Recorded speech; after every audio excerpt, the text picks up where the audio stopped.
this test. I saw it was at 512. Yeah, I feel like somebody's like playing a joke on me or something Yeah. because my score has been the same for like four exams, but the sections have changed a lot. Got it. Yeah, because I see like 512, 506, 512, 508, 512, 512. Okay. And you said the sections were all like changed? Well, bio was pretty much the same, and then psych I went up a point again, which was nice. But chem changed and cars kind of went down. So, but I was like, well, first of all, chem, like I was surprised about, um, in a good way, I guess.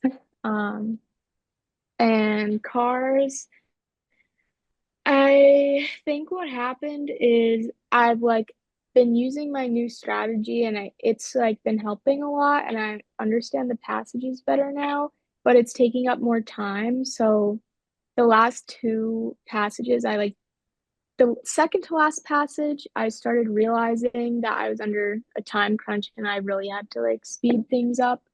Um, so that probably stressed me out. And then the last passage, like two of the questions, I basically just had to pick an answer choice, and not even read Uh-huh. the question.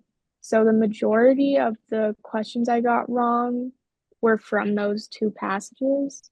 Okay. Um, which is a good thing, Yeah. but I need to like learn how to Hmm. use this strategy quicker. Um, Got it. Yeah, like the timing checkpoints didn't help. Like you still had like those two passages at the end. yeah, I mean, I was trying to stay Hmm. like to a 10-minute per passage like checkpoint, but I found that like I would be staying longer on some questions, even when I knew like I had to move on. It like I don't know why. I just was like, oh, I'm so close to getting this. Like I just need a couple more seconds. But then that would turn into like a couple more seconds and it would keep going on like that. And then I think having like too spending too much time reading it, like maybe if I can get like maybe 30 seconds or so less per passage, like reading it, that would help.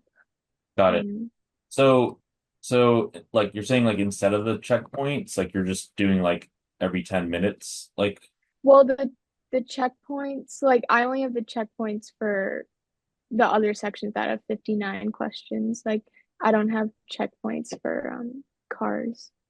um oh why? I don't think we ever talked about them. I just assumed that it was 10 minutes per passage.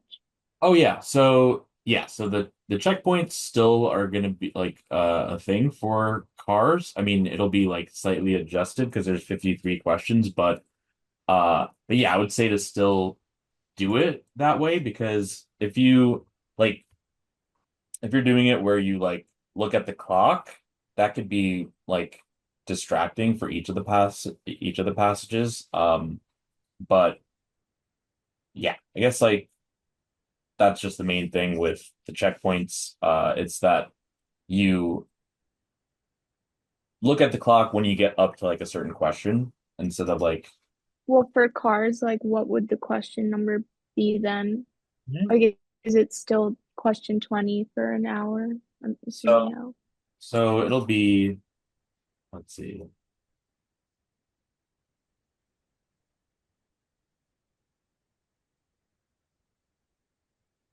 So it'll be on question 18.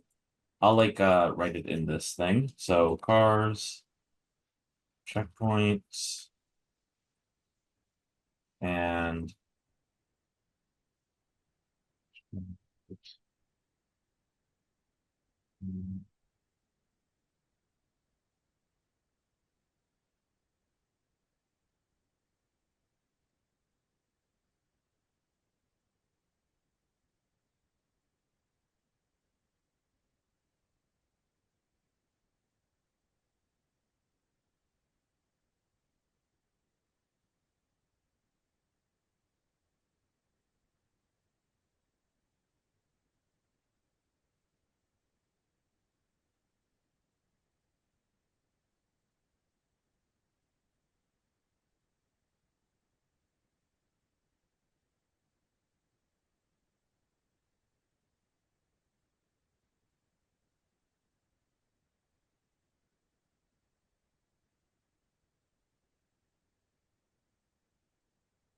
Mm,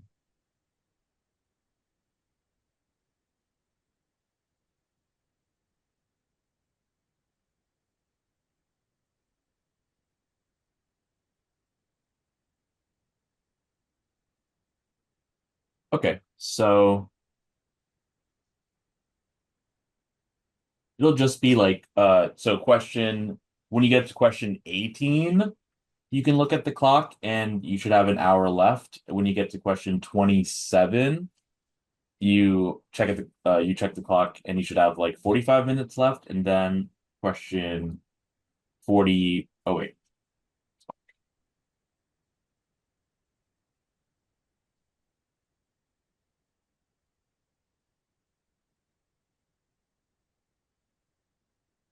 yeah, question 45 for the last one.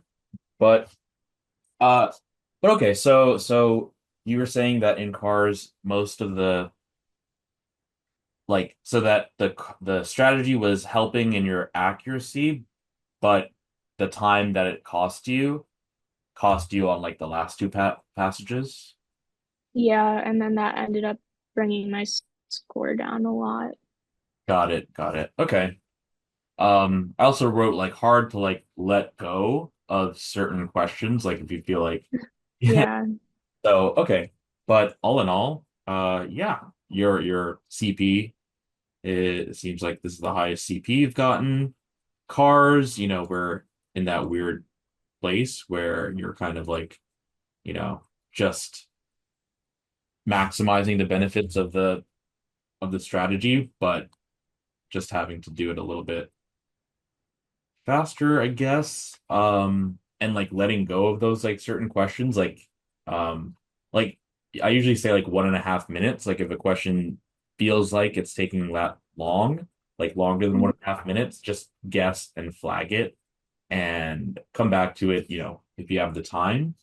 And then I see for BB, it's 127, and we got a 129 before, and but also a 127 before. So, and then Psych Soc, it seems like it's where you're usually scoring. So yeah, good stuff. yeah. I think um I mean I don't know if like CP was like a fluke or something that I did better or like 2 points higher than I normally do. But I think now I for the last like week or so I'm really trying to focus on the cars strategy and like because that seems to be the most like all over the place. And then bio, I would like to try to like get up to the highest score that I had again, at least. And I'm not really sure how to go about doing that because it feels like the last couple times has just been like the same over and over again. And I've like tried implementing different things and I'm still getting the same results. So I'm not really sure what to do there. Got it. So yeah, for BB, it could be like passage analysis and data interpretation. That's usually an issue. And I guess you haven't done like the blind review yet, but No, I finished the blind review for cars and psych, but I haven't started bio or chem yet. got it, got it. Yeah, we could still like, review stuff from the test if you want to do it that way. Okay. You like to go over today. Yeah, I think probably bio, Hmm. because I haven't really touched on it too much. Yep. All right, let's do that. Okay. Let me go to like which questions I Hmm. was having issues with.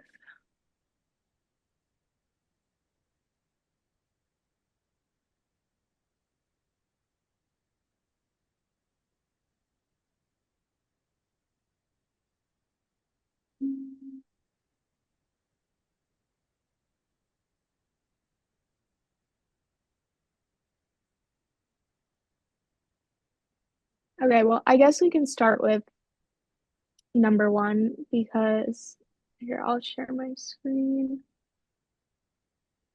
Because I like started the blind review for um bio, but I've only done like two questions that I got wrong.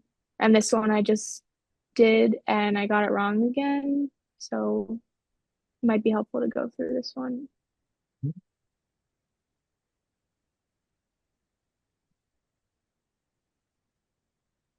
Mm.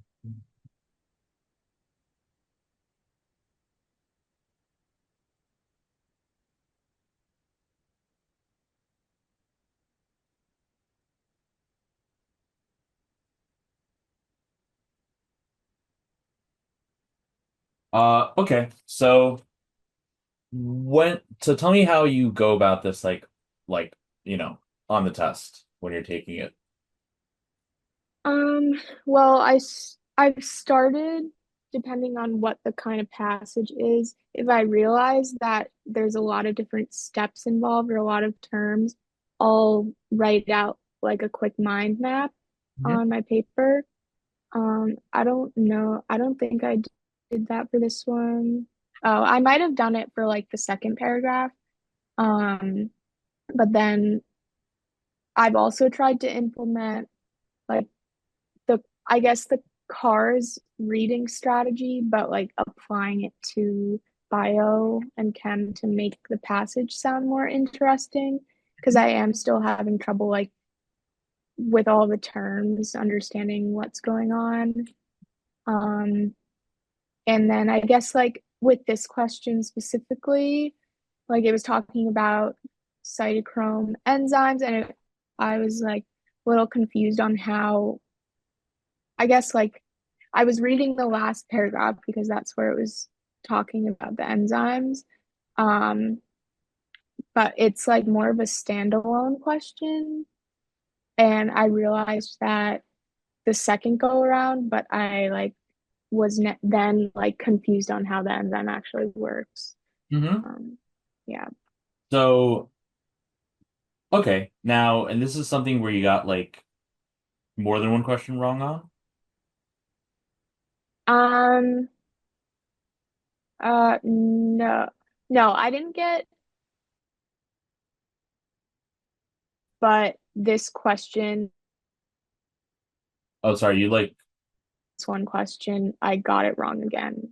say that again. You were kind of freezing for me. Oh, um, the one a blind review of it.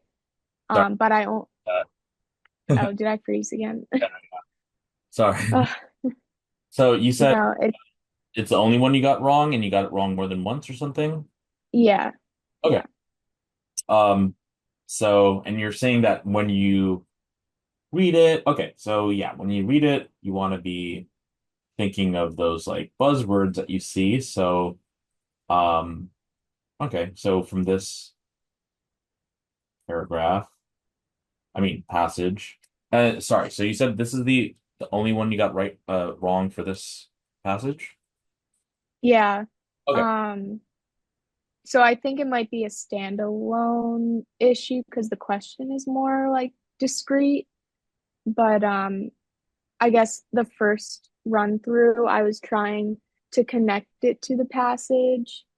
And I think that might have ended up hurting me because I was like going all over the place and I think I was connecting the wrong ideas. Like I think at one point I was like looking at the kinase section and so then my original answer was like phosphorylating. Um and then the second go around I was focusing on like oxidizing or reducing, but then I chose the wrong one because Okay. I think I have like I need a better like conceptual understanding of it. Got it. Okay. So now if they were talking about kinases, we know that kinases can both phosphorylate and dephosphorylate, right? Mm. So now, okay, I see that they're talking about like a bunch of kinases in the middle paragraph. Um, and then they, okay, Cytochrome 450.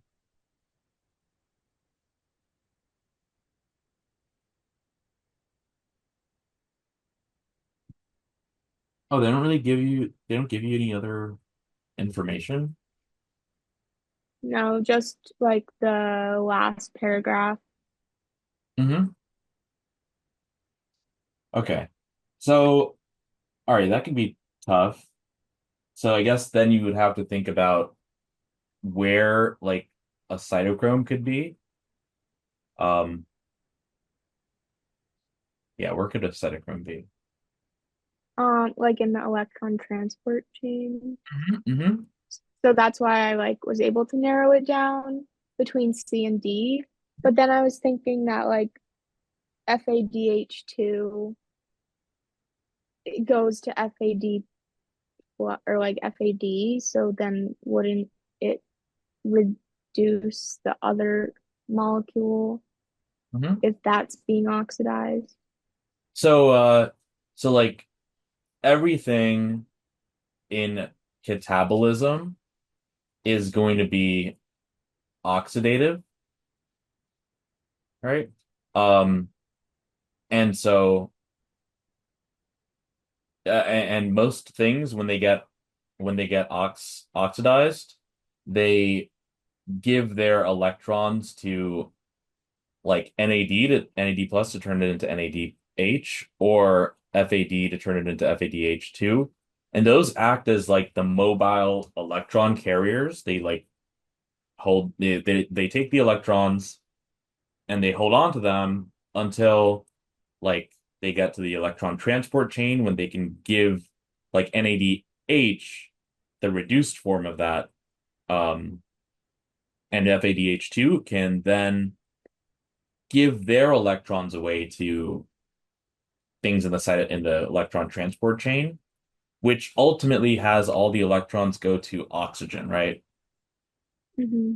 So cytochrome C like does interact there in the electron transport chain, um, but it's going to be oxidative because everything ultimately gets oxidized and lose everything eventually or everything gets its electrons taken away by oxygen at the very, very end. So Okay. that's why it'll be, yeah, oxidizing them. But yeah, it doesn't Okay. they mention anything, in the passage about it. So yeah, that could be tough. Yeah, so I guess it was like more of a standalone.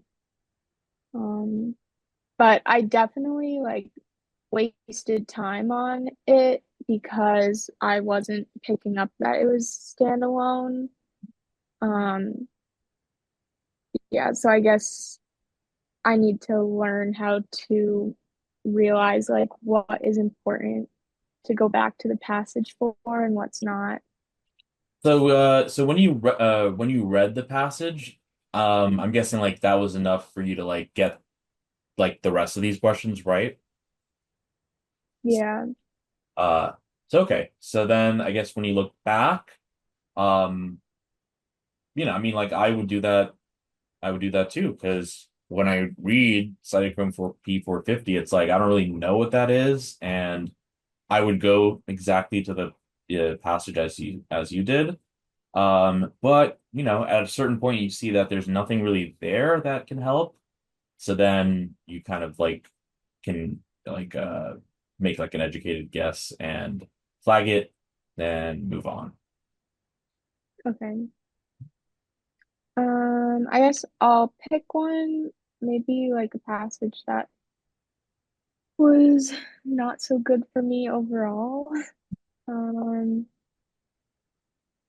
let me see. So I looked up in the BB content tab. I Hmm. typed in cytochrome and it pops up. So that's something that we have to know.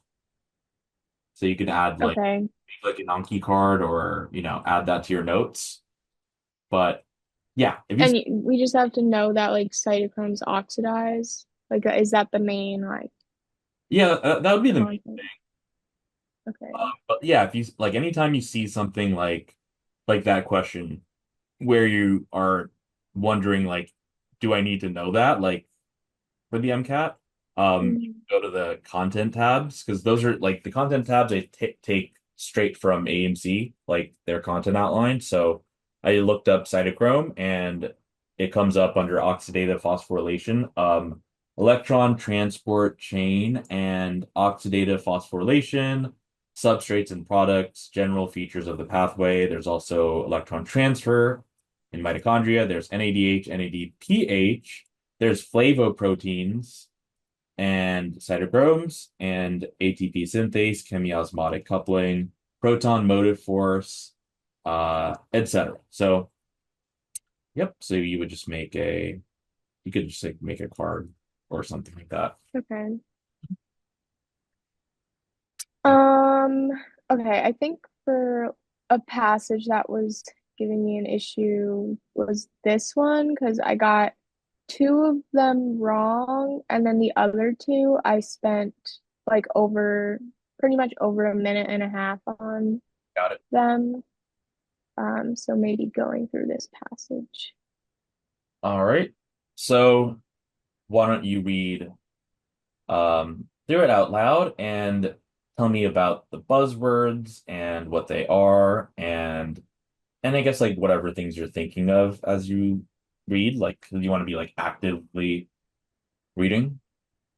Okay.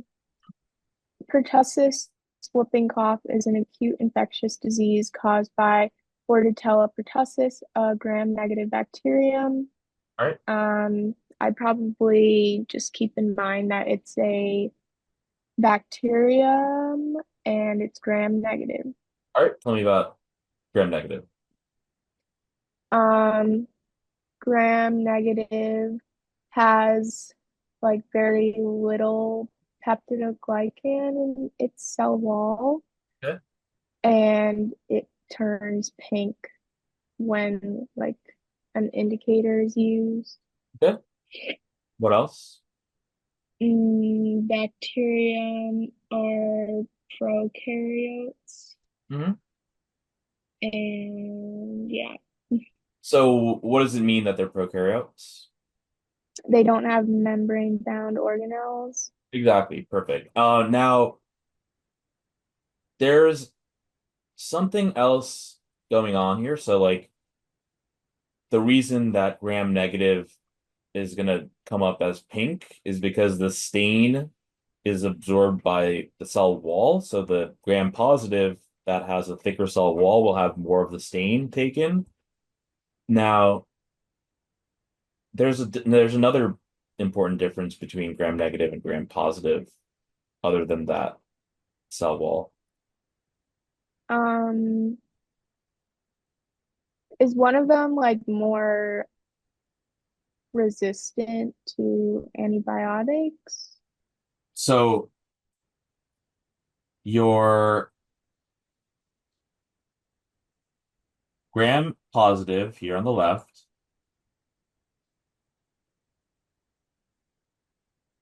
oops, gram negative on the right. So you can kind of think of it this way. It's like, okay, gram negative, so gram positive has a thicker cell wall. So gram negative on that alone should seem pretty inferior. So it might have something to make up for it, like an outer membrane. So Okay. the gram positive, just a single membrane, cell membrane, and peptidoglycan cell wall. For gram negative, it's the cell membrane, a thin peptidoglycan cell wall, and then an outer cell membrane. And Okay. you kind of think about that, like the endosymbiote theory. Tell me about it. Um, that like organelles were like taken up by larger organelles to create like a cell. So like the mitochondria was taken up and that like was beneficial for the cells, so they ended up keeping it. Yep. Now, so that means that like today's organelles were yesterday's or like a long time ago uh prokaryotes. Now, what type of prokaryote do you think the turned eventually turned into mitochondria? Gram negative. Yep. Because this is like the mitochondria has that outer membrane and the inner membrane too, right? Hmm. It doesn't have the cell wall, but it still has the two membranes, right? Yeah. Good. So get to think about that. And another thing is that I see that they're about to talk about is an exotoxin. What's what's an exotoxin and an endotoxin? Um, well, uh, there are types of toxins Mhm. for cells. Exotoxin, I'm guessing, like doesn't have to penetrate into the cell, whereas an endotoxin gets like absorbed or like there's a way into the cell. So I like that you're using like what I usually say about like learning about words, like endo is inside, exo is outside. Uh, but unfortunately, that like it's not they should have that type of definition, but it's a little different. But I still like what you're doing. Um, so an exotoxin is like something that is secreted by I mean, I guess it kind of connects to like outside and inside, but exotoxin is like a toxin that's secreted by the bacteria. But an endotoxin is really, it's not meant to be a toxin. It's just the lipopolysaccharides in the cell wall. When the cell, like, when you kill the cell, right? The lipopolysaccharides, although they're not intrinsically toxins, they're treated as toxins by your body, meaning that your immune system, like, starts to have a reaction against it.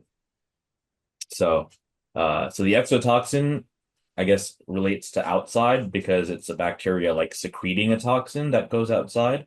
And an endotoxin is something that's part of the bacterial cell wall that gets released when you kill the bacteria. Okay.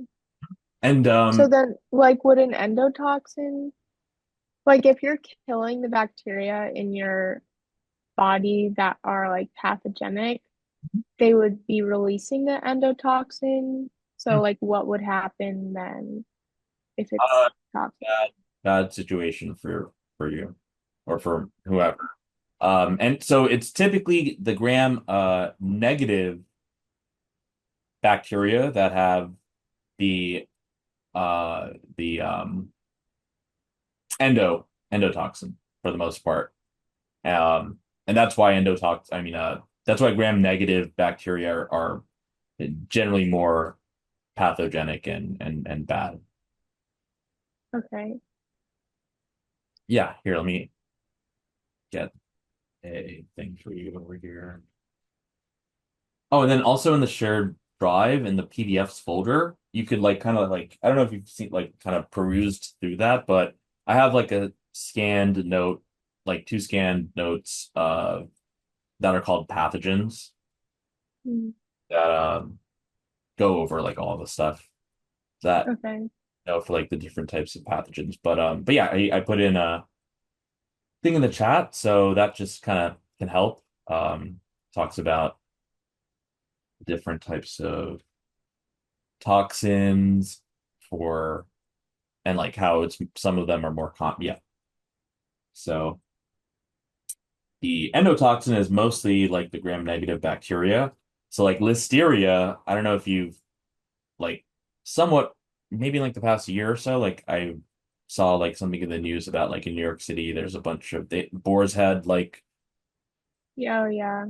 yeah, yeah. And then Yeah. like getting a sandwich and I was like I looked it up and I had to like heat it up and make sure the inside is like 165 degrees Fahrenheit to get rid of any possible listeria, but yeah, Hmm. so it's like part of the cell, the lipopolysaccharide that just falls off, and yeah, that's Okay. mhm. All right. So okay, um, so exotoxin here, and pathogenesis is PTX. Um, all right, this uh okay, this should make you think of something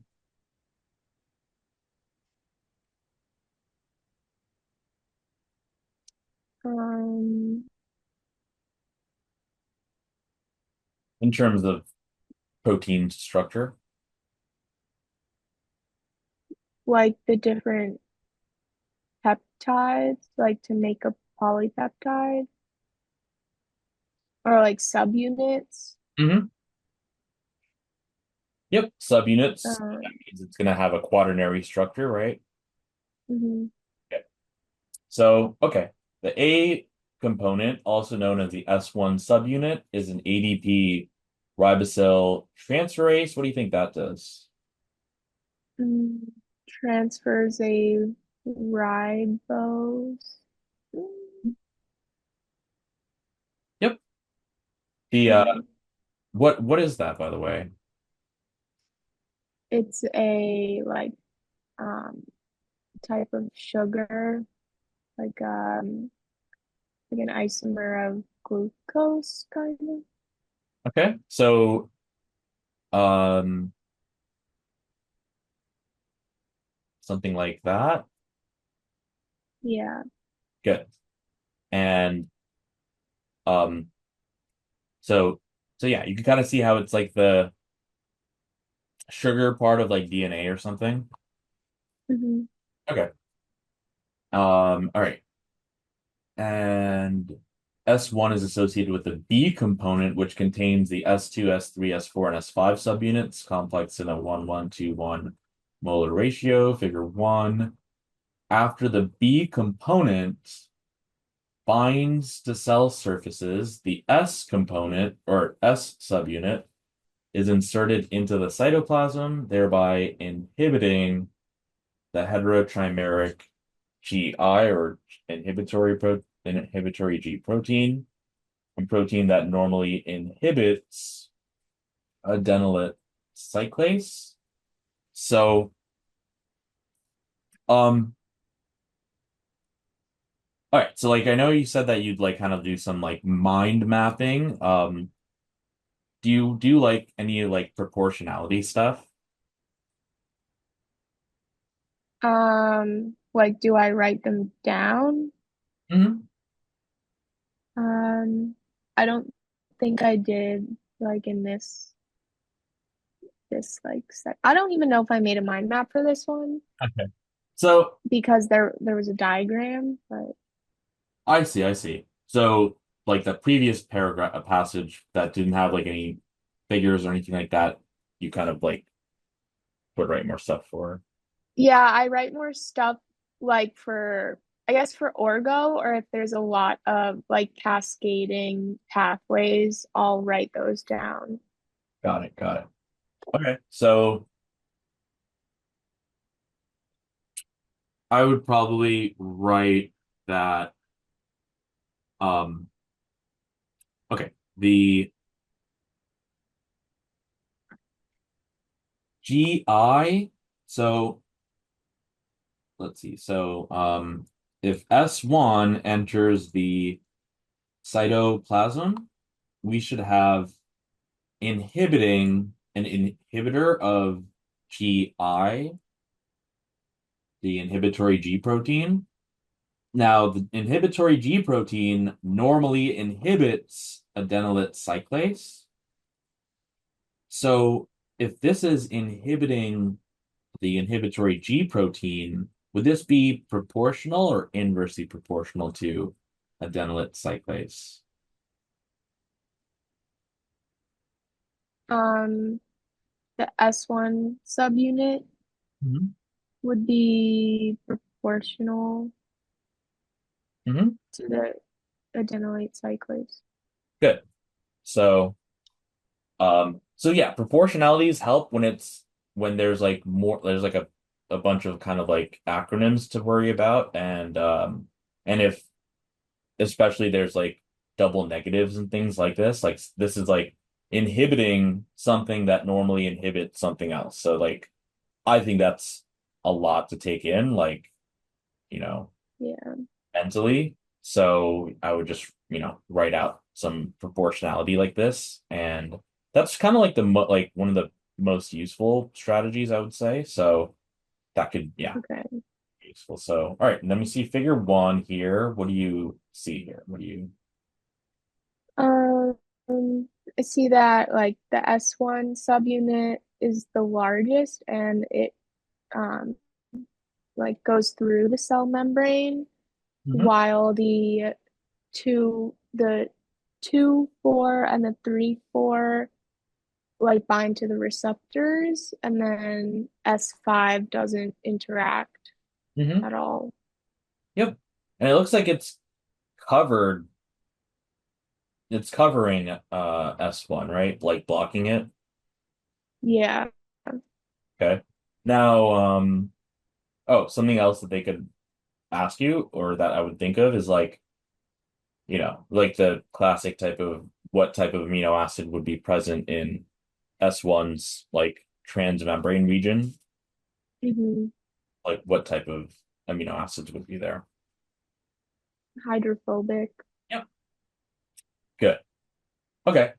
Um, each subunit of PTX is translated from the polycistronic transcript.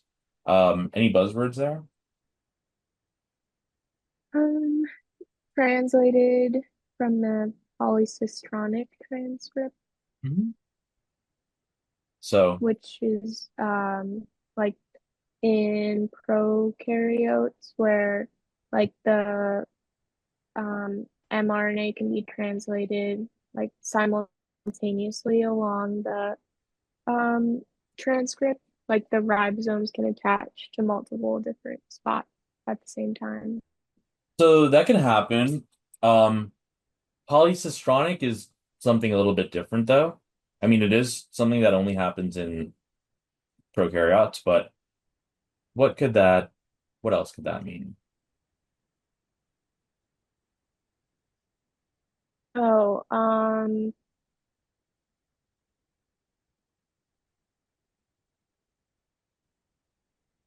like one or multiple something like is it about like either the promoter or like something like that can like um do something with multiple genes or like multiple um Mhm. transcripts, something like that. I Yep. forget. Yep. So polycistronic means that you can have multiple. So like a cistrone means like segment of DNA that codes for like a peptide. So or polypeptide. So polycistronic would be like on one mRNA transcript, gene like multiple genes. Whereas Okay. eukaryotes, each mRNA transcript is for one gene. Okay. And so that's why you see operons for bacteria, like, the lac operon that has like three genes, like galactosidase and like some other stuff. So, Hmm. so yeah, for bacteria, you can have more than one gene per mRNA. And for eukaryotes, an mRNA molecule would only code for one gene.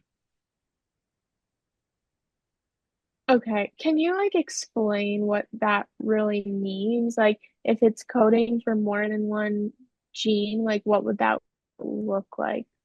Hmm. So I will bring up here, see if we can open this.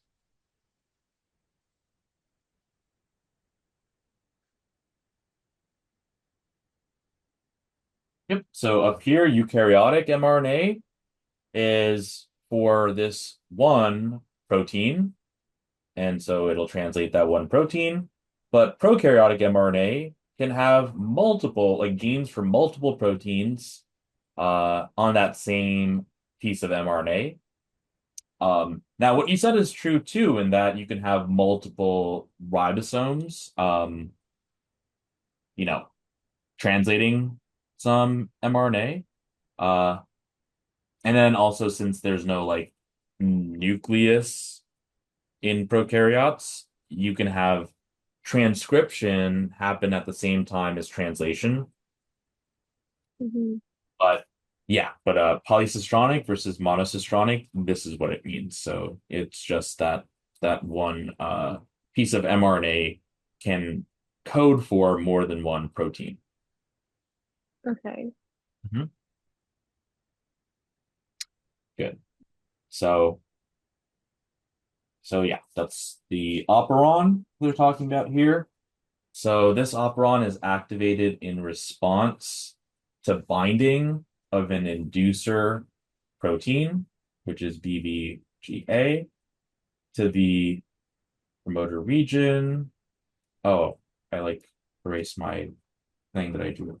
What did I draw? I drew, okay, the S1 cytoplasm inversely proportional to GI, proportional to denolate cyclase, and then we have here that BVGA binds to the promoter region to induce this operon. Two lines of evidence suggest that the D54 residue in BVGA and its phosphorylation are essential for promoter binding. Okay. Phosphorylation of an acidic, or wait, yeah. For an acidic, okay, D54 amino acid, and there's If it's acidic, like how would that work? But so like when it gets phosphorylated, the acidic portion, like the negative portion, would then bind to the phosphate, or it binds to the like the oxygen part or the phosphorus part. yeah. Like typically when we talk about like amino acids that get phosphorylated, we're talking about like STY, like the ones with the hydroxyl group. For the aspartic acid though, I guess it could be like one of the carboxylic acid groups, but yeah, not really Mhm. sure. Um, but I'll just, go with what they're telling me, which is that it can be phosphorylated, and that can cause it to bind to the promoter. So I'll write like D54 in BVGA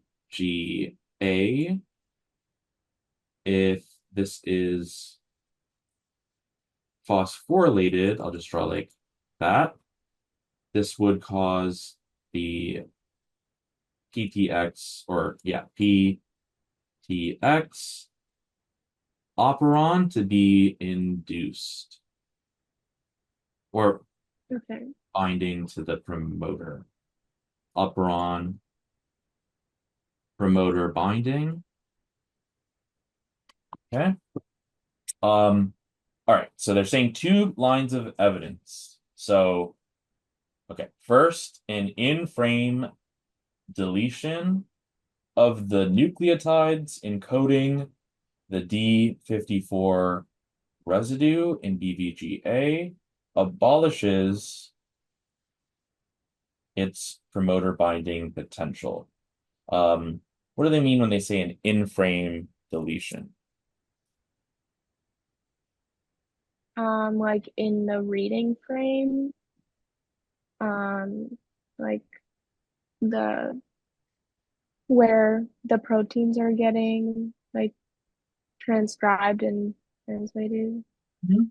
Yeah, because if there's like a deletion of nucleotides that are not in multiples of three, that would mess up the reading frame, right? And that could be very, very bad. So they're just telling us that, yeah, it's not going to alter the reading frame.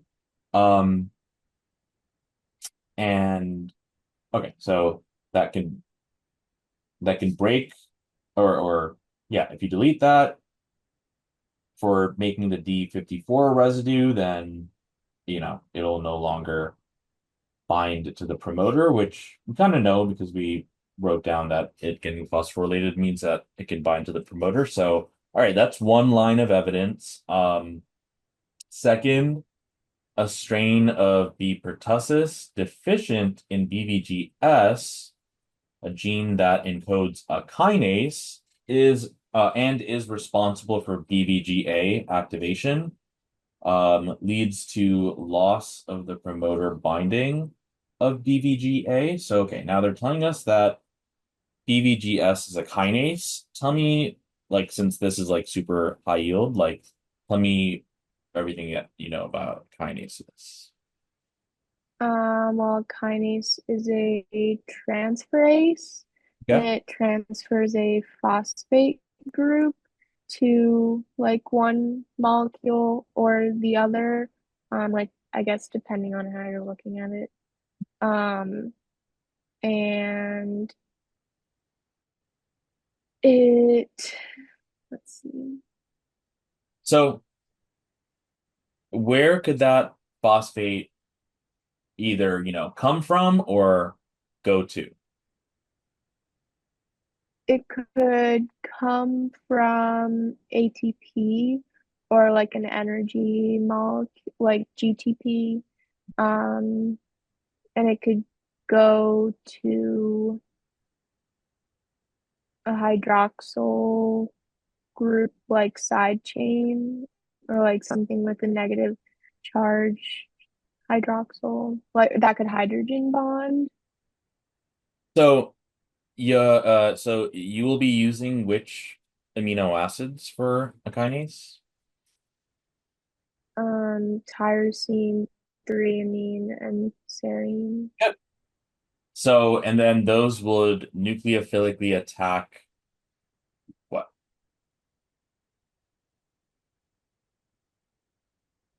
Um,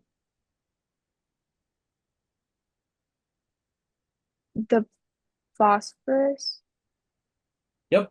So of the phosphate. the gamma phosphate, right? Mm. So what's meant by that? The gamma phosphate? Like the third phosphate out from ATP.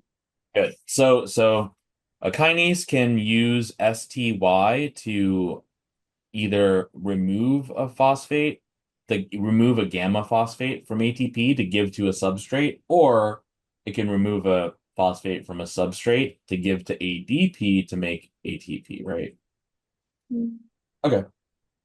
So BVGS is a or encodes for a kinase and is responsible for the activation, which I guess would make sense because they said that BVGA can be phosphorylated, um, which I guess initially didn't make much sense to me because it's an acidic amino acid.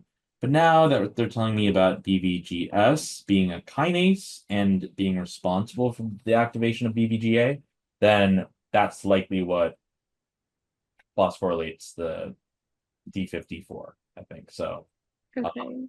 so I could say perhaps like BVGS proportional to this thing getting phosphorylated, right? Hmm. Okay. Um, wait, sorry. Leads to loss of the promoter binding. Responsible for BVGA activation leads to loss of the promoter binding of BVGA. What?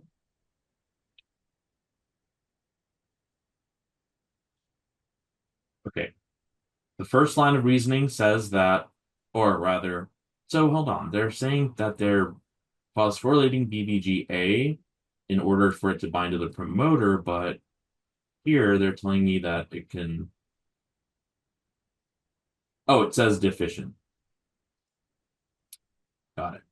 If it's deficient in BBGS, which is the kinase, that would mean that you're Okay. less, yeah, less of the phosphorylation of BBGA and therefore less promoter binding. Okay. Treatment of pertussis includes erythromycin, an antibiotic that inhibits bacterial protein synthesis by binding to the 23S rRNA component of the large subunit of the bacterial ribosome. The binding interferes with the amino transferase function, preventing tRNA transfer between the tRNA sites of the ribosome. Okay. What do they mean when they say like this amino transferase? Um, well, this binding like messes with the transfer of an amino acyl functional group. Mhm. Um, And so that's like, in the ribosome, like you have like the three like spots or locations, right? mhm.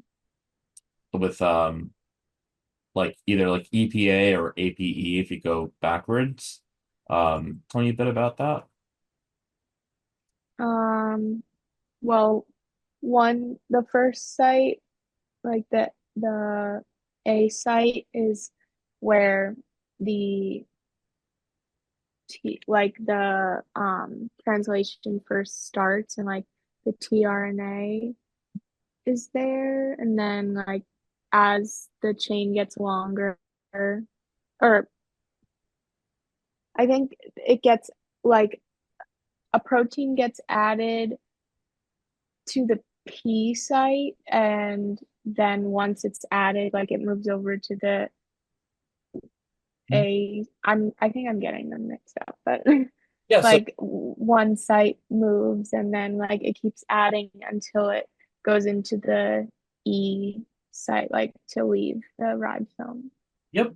So yeah, you could have your tRNA that's bound to an amino acid, like that occurs first, at the A site and then moves to the P site, and then the next tRNA comes in to the A site, and then the amino acid attached to that new tRNA will then bind to that growing polypeptide chain of the in the at the P site, and Mhm. it'll add that one from the new tRNA, while the old tRNA then, like, the growing polypeptide chain detaches from it and adds to the new one. So the old one just gets released at the E site or moves to the E site and then gets released. So, Mhm. okay. So yeah, this amino transferase is it permitting the tRNA transfer or does it prevent it? Prevents it. So maybe the other way around.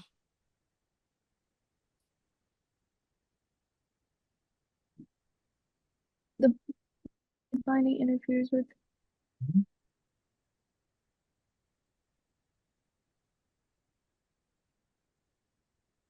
Is it saying that the transferase function prevents the tRNA transfer or that inhibiting or like the binding prevents it?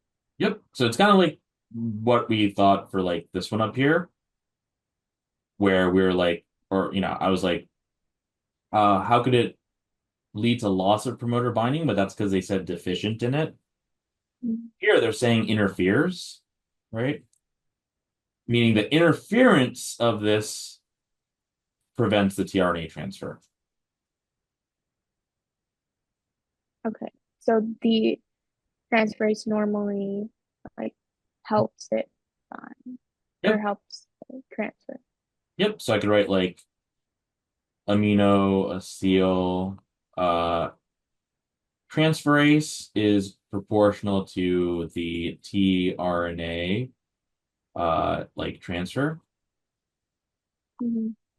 But yeah, they're saying that the binding interferes. Oh, I should maybe add erythromycin can be inversely proportional to the amino acetyltransferase and therefore inversely proportional to the tRNA transfer. Hmm. So, okay, so yeah, so that's the strategy I would use for like as often as I could, just to know if something goes in one direction, the other thing goes in the other direction, and it can really help with figuring out stuff. So, okay, cool. Um, any questions about how we went over that? Um, I don't think so. I think the like proportions are gonna be helpful once I like add those because before make I would just kind of put like this thing with an arrow leads to Yep. this other thing and it would get like kind of confusing. Yep. I even like made like a video like a while ago about like not doing it that way just because like while it's fine in terms of like your understanding, if you had to like plot it like or graph it out, um it doing it this way would be, you know, like what it would be like true what would be true like mathematically. So like an inverse proportion is going to look like that, you know. So Hmm. get to do it that way. But yeah, I know a lot of people do it like S1 up, GI down, something like that. Yeah. So, okay, cool. So let's see. Based on the passage, which subunit of PTX is least suitable for generation of vaccine?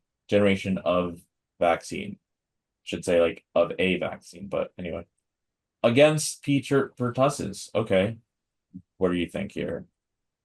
Well, originally I was thinking that the S5 subunit would be least suitable because it doesn't interact with the membrane.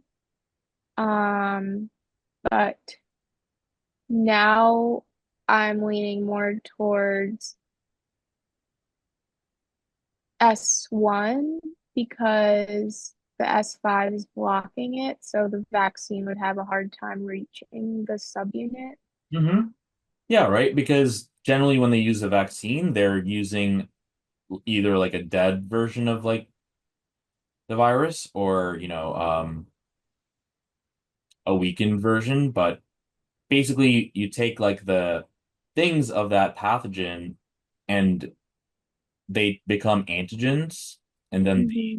antibodies and stuff can fight and look for that antigen.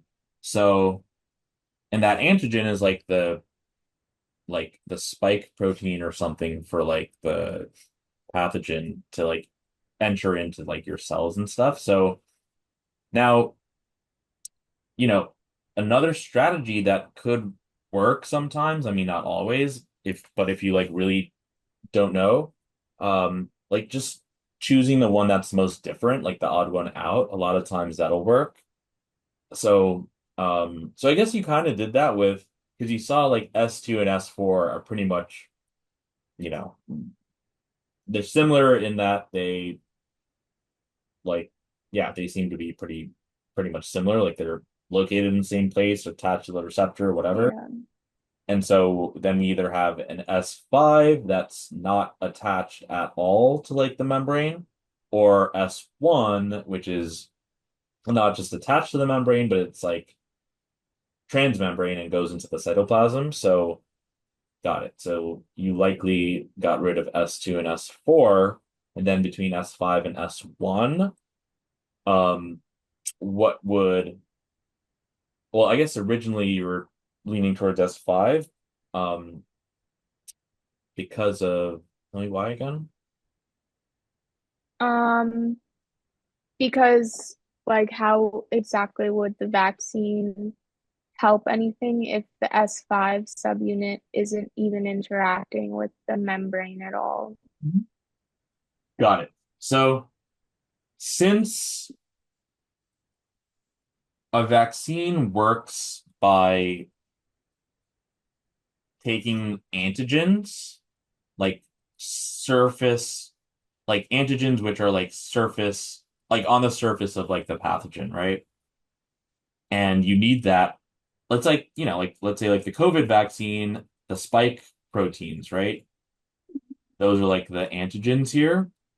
And like typically what they can do is like they can give you like a weakened or dead version of this so that you still have like the parts of the virus or pathogen, like let's say like the spike protein, like you have that, like, all right, so let's just say that we had the regular virus. You have your, a macrophage is going to phagocytose it, like eat it essentially, and then like digest it, and then it can be an antigen presenting cell. It can take these spikes and kind of like present them and stuff so that antibodies can bind to them, um, Mhm. and then, signal them for destruction. So, in order for a vaccine to work, oh, and then like the new like mRNA vaccines, which are brand new, like, but they would just be like an mRNA that would code for like the spike protein. So, uh, that's a new type of vaccine.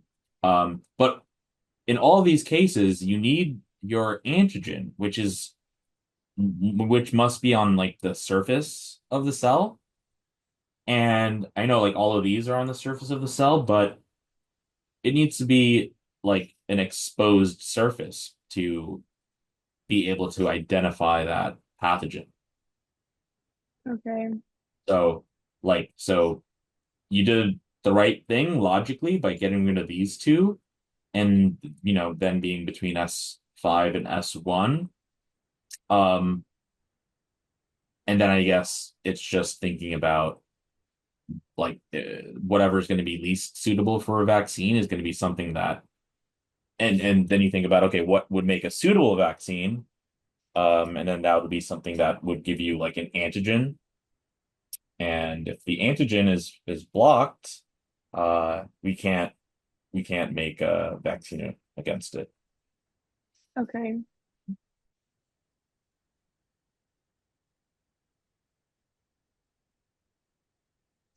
Um, this one, it was this one, I think they said somewhere that it was talking about the large, oh yeah, down here, Mhm. the large subunit. Um, so I don't remember. Like this one, I remembered that like the eukaryotic subunits are larger than the prokaryotic ones, but I couldn't remember like which one, like the actual numbers. Yeah, yeah, that's pretty annoying, I guess. Um, Especially because like they don't even like add up, properly. Yeah, So let's see. I know like the eukaryotes have like an 80 something. Um, but yeah. So I was like, I got rid of mhm. the 50 and the 80, and so I was between 60 and 70. And I think I chose 70. Yeah, I don't know. I don't know if that was correct or not. Got it. Yeah, this seems like it's just something that we have to know, which is kind of annoying. But yeah, throw in, another like Anki card or something. I think so. I think that it's 70 total for the for the bacterial ones, and then 80 total for the Mhm. eukaryotes, but they don't like add up well, I don't think they add up properly, but it's like, so okay. Yeah. 23s, but it could still, I guess, help us because we know that it's going to be 70, and we know there's a 23 one, right? That would mean there must be a what? Well, if they don't add up, then it could be anything. Does. Like it just has to be larger than 23. Uh-huh. Yeah. So now they don't add up perfectly, but maybe they could be enough for us to answer. Uh, let's see. So if they're telling us that there's a wait, 23s component of a large subunit. Oh yeah, yeah, okay, okay. I guess I'm comparing it to like the small subunit. Well, is it so it's saying that it's a 23S part of the large subunit, but isn't it like the large and the small subunit together make the ribosome? Yeah, so I think So, the large subunit will contain like a certain amount of ribosomal RNA and a certain amount of protein. So yeah. So okay, I guess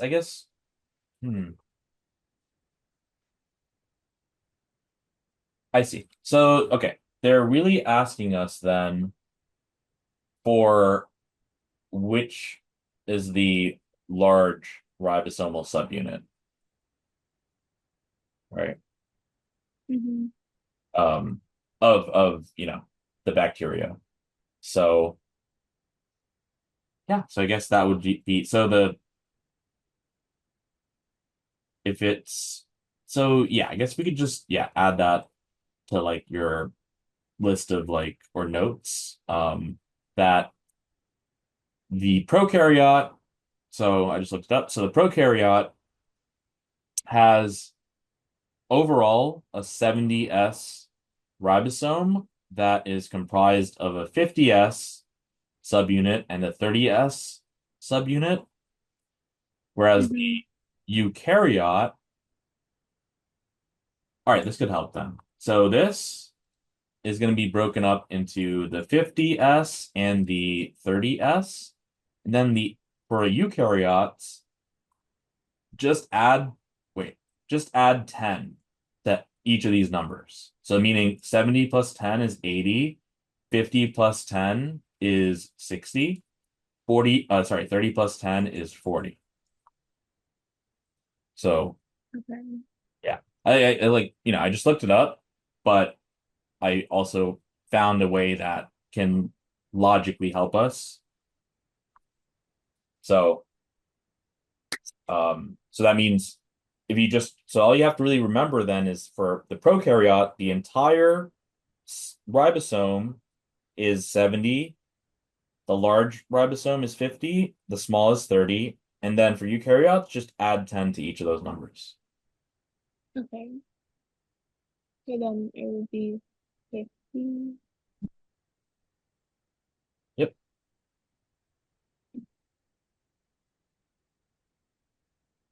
Yep.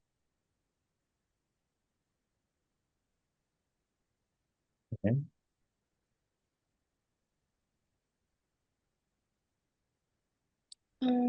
This one, I think I got it correct, but it like took me a long time. Yeah.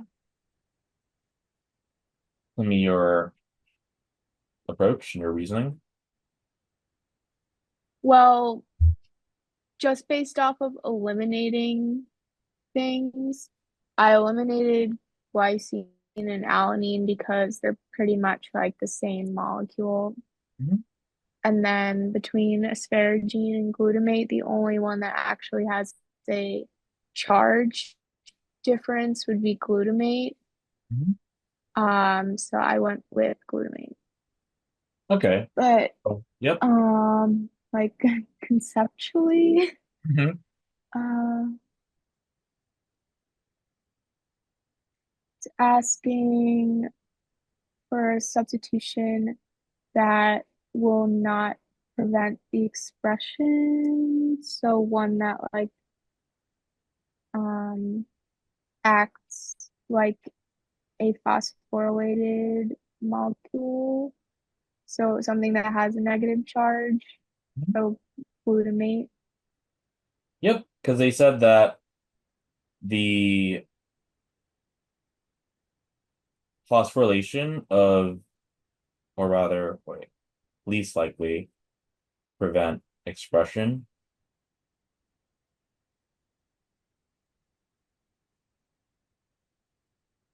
And phosphorylating prevents expression. Mm.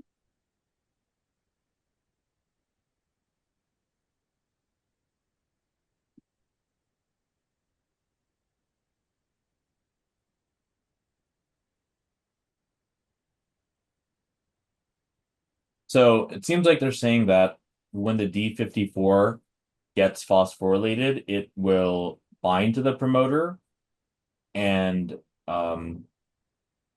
express it. And so this is asking us like which like whatever mutation would be least likely to prevent the expression, aka which would be most likely to cause it to be expressed, Mhm. right? So, I mean, that's just how I would word it because double negatives can be really confusing, right? So, Yeah. like, you could just flip it. So, if it's asking what would be least likely to prevent the expression, that's the same as most likely to like allow the expression. And we know from the passage that from phosphorylating this D54 leads to binding of uh, the BVGS to the operon promoter to cause it to express the PTX. So, yep. So that's what they're asking. So, yeah. Okay. And then this one, I started Hmm. like trying to process through, but then got like confused, which I think is why it took me a little while. And just eliminated based off of which sites are Hmm. not next to or like not in the correct order. Hmm. And so there was only one that was in the correct order. Nice. Yeah, you're right. E to P, no. P to A, no. E to A, no. A to P. Okay, got it. So, yeah, good strategy there. You know, like they told us something about like interfering with amino acyl transferase. So if they didn't give us these choices, like that are out of order, we still want to make sure we could answer it, right? And the amino acyl transferase is happening at the basically nothing's really happening at the E site besides, a tRNA that lost its amino acid is gets, removed. So yeah, so even if they gave you things that were in the proper order or next to each other, then yeah, you should still be able to get that answer, but good strategy nonetheless. Okay. All right, so seems like there were just like two or three like kind of content things, but it's not like you need to do like a full content review or anything. It's just like little things to kind of what they asked you. Uh, Mhm. but okay, so yeah, I would say to do these proportionalities and stuff.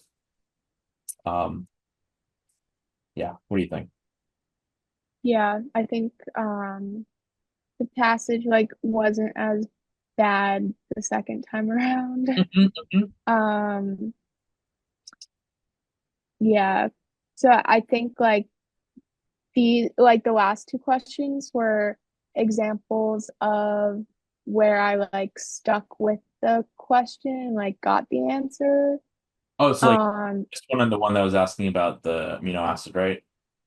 yeah, Got it, got it. like Mhm. that ended up being okay, but like it still took up time.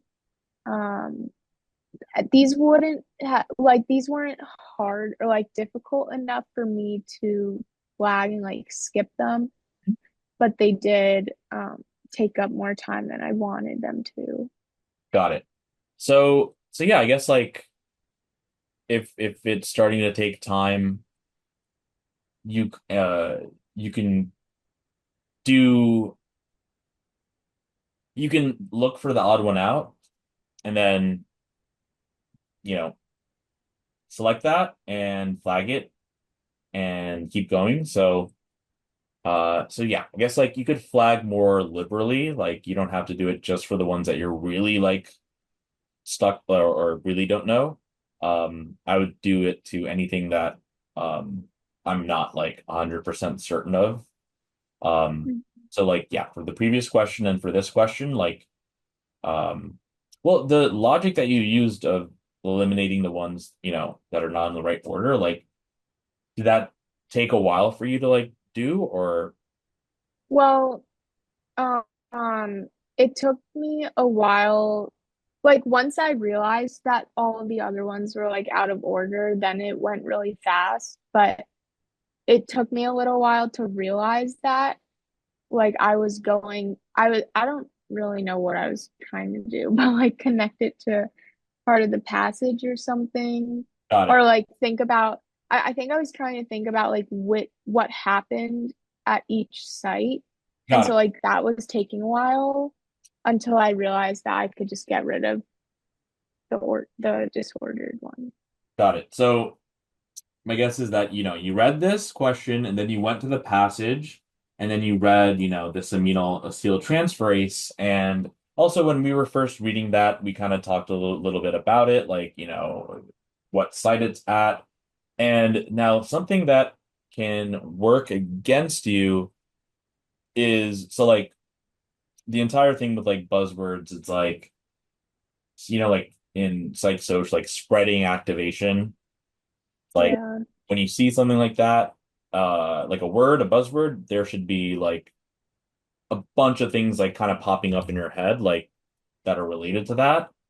And Hmm. that's a good thing, but it can also be a bad thing because it can make you think, oh crap, like I don't remember that. Like I don't remember the details of exactly what happened at, the ribosome. Like I don't remember exactly like the specifics of like this is Yeah. amino acid comes in. This is like because then there's also like I mean like the transferase and stuff like that. But like what about the first amino acid, right? That's going to be with AUG, methionine. It has an amino acid, and then the last one, the last Hmm. tRNA is going to be a termination one or stop codon that's not attached to an amino acid. So yeah, it can certainly work against you in that way. But I would just say to kind of like take a look at it at like face value without like so when we saw the amino acetyltransferases, we were reading it, you were just telling me that it's like at the like that the A site and then that moves to the the P site and then the next thing comes into the A site and then it transfers the peptide to the one that's at the P site, and then that one that's at the P site goes to the E site and leaves. So just having a very like basic kind of face value, like direct um knowledge of it, I would say is enough. And also that for like this question here, like or for any of these questions, like even like the previous one with the amino acid, like just see, I guess, if you could, I mean, like, yeah, first see if you can answer it based on either your knowledge or passage information. But, if that isn't like working right away, to look through the choices and um see if you could eliminate any. That might even be a good thing to do, like even before you look at like the passage. But Yeah, I've started to look at the answers first. Like I do have a bad habit that I'm really trying to get rid of where like I'll read the question and immediately start looking for passage information and that ends up wasting time. So I've been trying to read the question and then going through every single answer first, seeing if I can answer it without any passage information and then starting to go back. And I think that's helping. Like I do that for cars too. And I think that has been helping. I just have to like keep pushing myself not to look at the passage. It's like an instinct. Like I read it and I like instinctively just go to the passage. yep. Um, So, I mean, yeah, that is generally what you're like expected to do. So I would just say that if that isn't like there should be a point, like a certain point in terms of like timing, I guess, where like let's say, I don't know, you look at the passage, you look try to use your knowledge, and if like 20 seconds or something, or maybe even less goes by and you're like you still don't really know, uh mhm. look for those patterns and like logic it out. Because a lot of times like the questions will often let you like eliminate two like right off the bat at least. But yeah, I would say it's okay that you're going back to the passage. But there should be a point at which like going back to the passage, like if there's a point that going back to the passage isn't fixing or your own knowledge isn't fixing, like this question, like yeah, I would go over here and I would know about like A site, P site, E site, and but I don't know like the super specifics, right?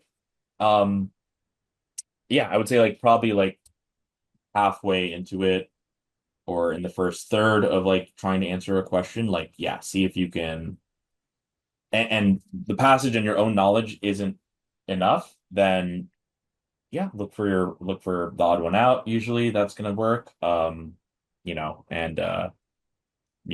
try to look for patterns and stuff. Okay.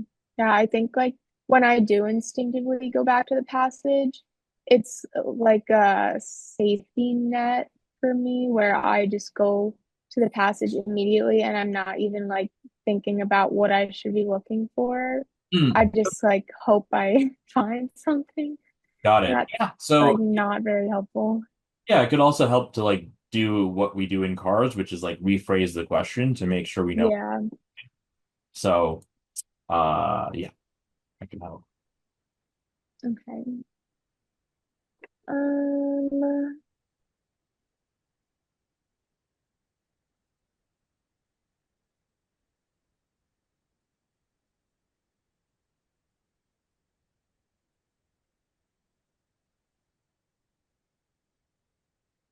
let's see.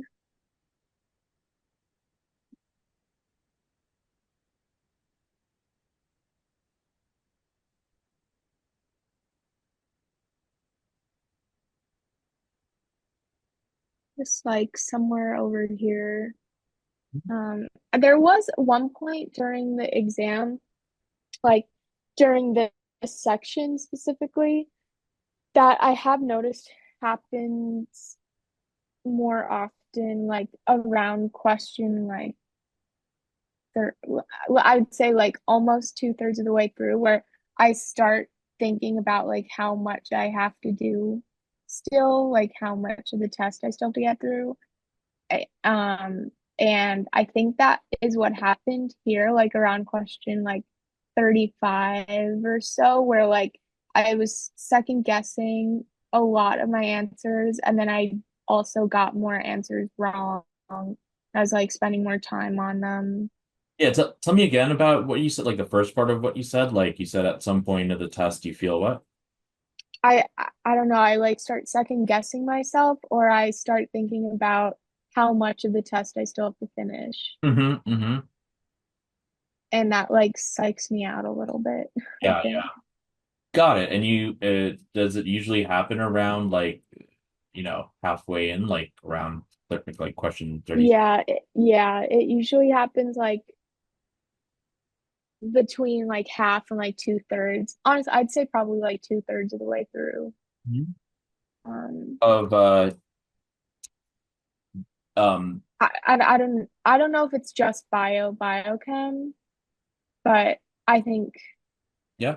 that it like I've noticed it more in biochem, and maybe that's because like around that area, I'll like start to get a passage that I'm like not super comfortable with. And so that layered on top of thinking about how much I still have to do Mhm. messes me up. Got it. And so yeah, you're not sure if it's just with BB, but you know for certain that with BB 2/3 into it, you start to like perhaps like lose focus or lose like present moment awareness because you're thinking about the future. Yeah. Okay. Yeah. And then I'm like thinking about that and I'm not reading Hmm. what I'm supposed to be reading. Hmm. Got it. Yeah. So that can be tough. I guess, you know, I mean, the only things I can think of is like just like kind of like gently telling yourself, okay, like, come back to the present. Um, and like the questions you've already answered, like they're gone. You can't think about them anymore. And the questions that are coming up will come up when they come up. So, you know, and also like, I don't know, like breathing helps. Like, tell me like about like if you feel like a lot of like anxiety or any of that stuff when you're Um, yeah. I get I get a lot of test anxiety. I would say like in the moment, I don't know, like kind of goes back and forth and it changes based off of like each section. Yep. So regardless of like how well or not well I think I did Hmm. in the previous section, I still get this feeling that like, oh, this next section like could make or break my score, I Hmm. guess. Yeah. Um, yeah, and it's like I start like overthinking it. What what do you typically do during breaks? I usually go to the bathroom, maybe eat like a snack depending on how I'm feeling, and I like am talking to myself basically, Hey, what and like do you mean? Like, either walking, like mentally like preparing myself for the next section, um, and kind of like at least during the last test, I was I guess thinking about the strategy that I would use like specific for this section because mhm. like some of the strategy is a little bit different for each one. So I try to think about that. Um, and if I have time, I'll like do some jumping jacks or like walk around. Uh-huh. Um, yeah. That's good. That's good. Like, and you feel pretty good after that. And like, what about like, do you like stretch or any? Like, I know like what always helped me was like I stretch. Uh, Yeah. I would usually do either like jumping jacks or stretching. mhm. Um, and that helps. Mhm. So I'm gonna keep doing that. That's good. That's good. And okay, so you do that during breaks, and but there's still times like during the section where you kind of like think like, okay, like I'm almost done, or like or not almost done, or maybe like there's still I have to still do this and all of that. Yeah, I think the worst times are like right at the beginning, like right before I'm about to click like begin the next section. I get a lot of anxiety and then I think after reading the first passage and going to the first question, I'll get some anxiety. So like even if it's an easy question, Yeah. um, Mhm. sometimes that affects me. And then I guess about two-thirds of the way through, and I think maybe that also has to do with like timing, like because about two-thirds of the way through is when like the timing is really starting to catch up to me. Yeah. Um, yeah. And then I feel like more rushed, and then that makes me Yeah. like try to shortcut my way through answers. Got it. Like, do you do any like breathing exercises or like meditation or things like that that can help you kind of restore your present moment like awareness? I do that during section breaks, Yep. kind of. But during the test, like if I'm feeling that way, like I might close my eyes for a few seconds Hmm. and try to like reset. And like sometimes that helps. Hmm. Um, yeah, but like in a situation where I'm kind of like going in and out of concentrating, Yeah. uh it helps a little bit, but I mean, it like takes up a couple questions Yeah. before I like get back into like the test mindset.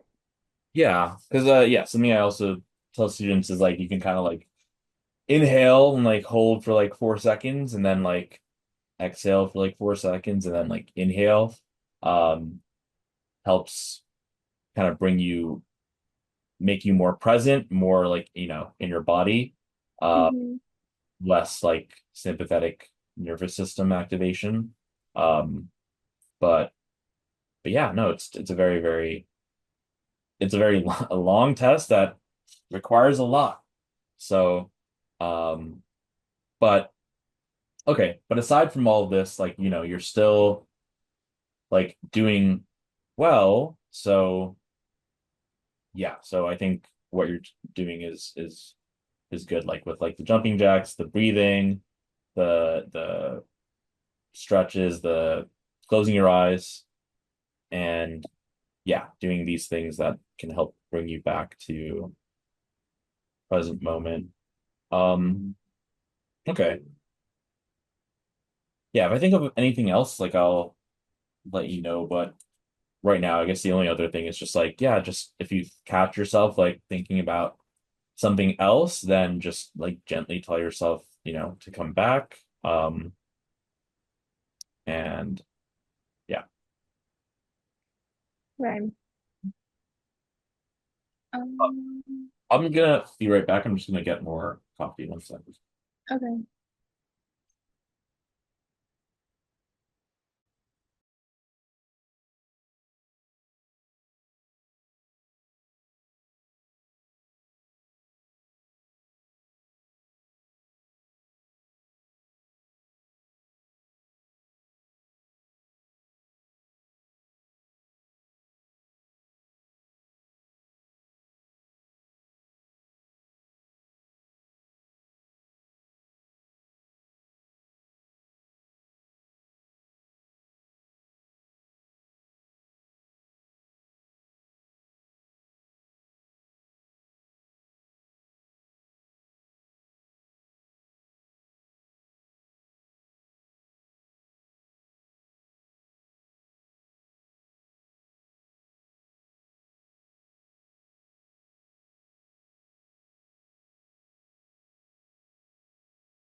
Okay.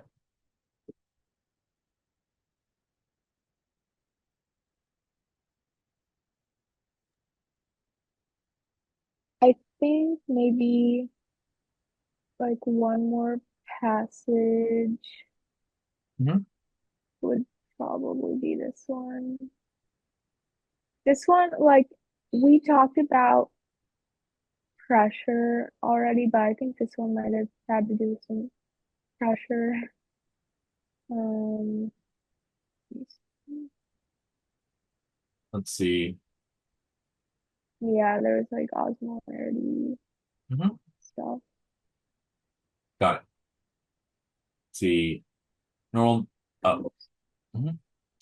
Normal body functions depend on the presence of an optimal amount of water.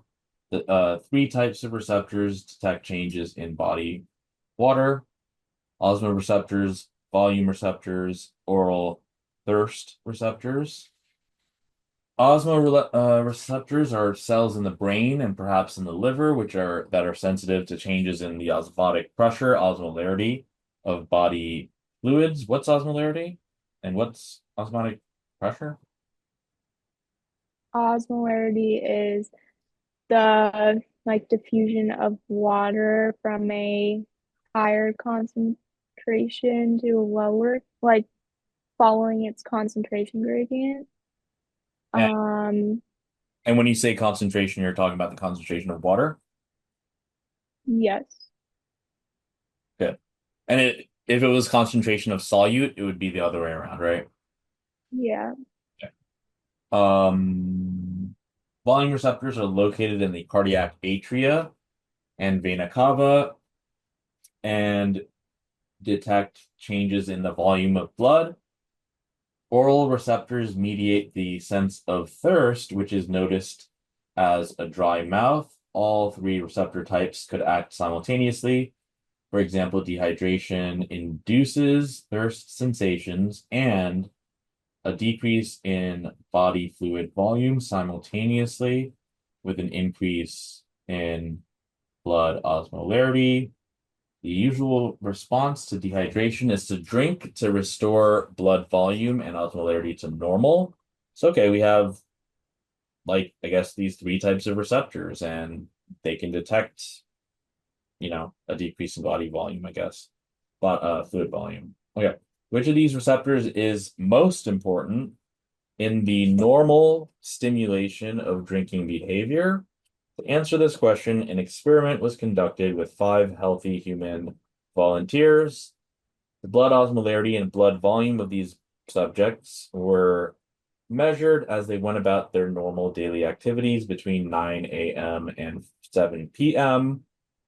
They were allowed to drink water only and eat as they wished, but they were asked how thirsty they felt at times just before drinking and at other times during the day when they were not thirsty. The results of average responses are shown in figure 1, which compares values during 1 hour just before the subjects drank with values at times when they were not inclined to drink. Um, okay, I guess like how thirsty they are, like when right before they were able to drink the water, I guess, and then at times when they were not. Okay, three factors measured during 1 hour just before drinking, D, compared to 1 hour when subjects are not drinking, ND. Note thirst rating equals subjective rating of thirst sensation from not thirsty, 40. Okay, that's the what that's a thirst rating. Okay.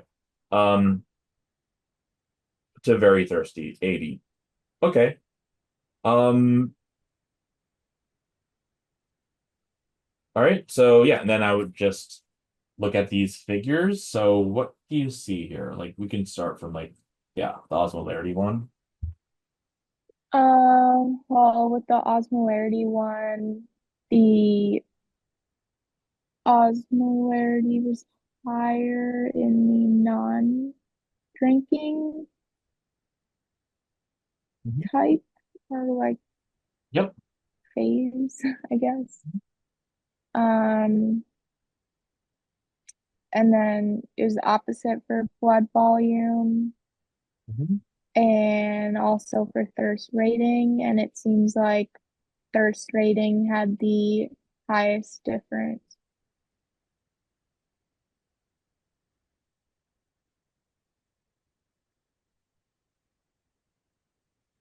Interesting that the drinking condition, this is just 1 hour before drinking, and then the other one where they don't drink. And it seems like the one before drinking, they feel more thirsty, I guess. Okay. Yeah.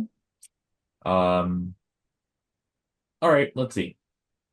On the day of the experiment, the subjects drank about 1 liter of water on average and excreted around about 400 milliliters of urine. Most likely for the explanation for the difference between water intake and urine excretion is that, okay, what are your thoughts? Um, well, they drank more water than they like got rid of after. So